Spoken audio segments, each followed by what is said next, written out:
YouTube চ্যানেলে আমি চলে এসেছি আরেকটি নতুন ভিডিও নিয়ে।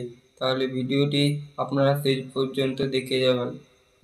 11ই অক্টোবর 1993 সালে গুজরাটের সুরাট জেলায় একটি ছেলে জন্মগ্রহণ করে, যার নাম হার্দিক পান্ডিয়া এবং তার ডাক কুম্ফু পান্ডিয়া। আর তার বড় ভাইয়ের নাম কুনাল পান্ডিয়া এবং তার বাবার নাম হিমাংশু পান্ডিয়া। তার প্রাথমিক জীবন অনেক কষ্ট এবং সংগ্রামের মধ্যে কেটেছে। তার অনেক অভাবের মধ্যে তার শৈশব কেটেছে।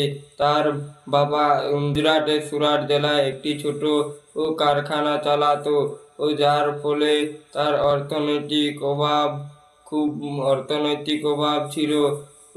তার দু ছেলের ক্রিকেটের আগ্রহ দেখে তিনি ছোট ব্যবসা গুটিয়ে সুরাট থেকে বরোদায় চলে আসে, যাতে ওরা ভালো কোচিং পায়। অর্থনৈতিক অভাবের কারণে তাদেরকে কোনো দিন 5 টাকার ম্যাগি খেয়েও দিন কাটাতে হয়েছে। হার্দিক নবম শ্রেণী পর্যন্ত পড়াশোনা করেছে। হার্দিক পান্ডিয়া অনেক অভাবের মধ্যেও সে কষ্ট করে গেছে, যার ফলে সে একটি বড় ক্রিকেটার হতে পেরেছে।